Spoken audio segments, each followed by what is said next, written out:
হওয়া ভিডিওতে দেখা যায় সাদা শার্ট পরিহিত আশরাফুল রশিদ বই হাতে একটি প্রাইভেট কারের মালিকের কাছ থেকে টাকা দাবি করছেন। এরপর তার সঙ্গে গাড়িতে থাকা যাত্রীর সঙ্গে কথা কাটাকাটি হয়। প্রাইভেট কারে থাকা যাত্রীদের একজন চাঁদাবাজি নিয়ে প্রশ্ন তুললে আশরাফুল উত্তর দেন, মাস্তানি করতেছো? হ্যাঁ করতেছি। হ্যাঁ, কোনো সমস্যা না? মাস্তানিতে সমস্যা না? তোর মাস্তানিতে সমস্যা না? কোনো সমস্যা সমস্যা নাকি দেখিস না তুই? কোনো সমস্যা না। এই তোমার নাম কি? নাম লাগবে না, ওর নাম আমি বের করে ফেলবো না। ওর নাম লাগবে তোমার কেন? নাম কি? নাম দিছি। নাম দা কাজ কি? ও তো মাস্তান, ওর নাম দিয়ে কাজ কি? ও হলো মাস্তান। এইখানে রাস্তার উপর গাড়ি রাখছি, ওরে চাঁদা দিতে হবে।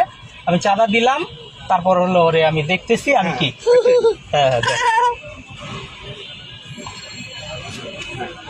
চাঁদা তুই চাঁদা রাখলি? হ্যাঁ, তুই চাঁদা রাখছিস। চেহারাটা সুন্দর করে আইছে। হ্যাঁ, আসবে। তোর চোর ঠিক হবে না। যা যা যা ভাই, যা। যদি একটা চুল বাঁকা করতে পারো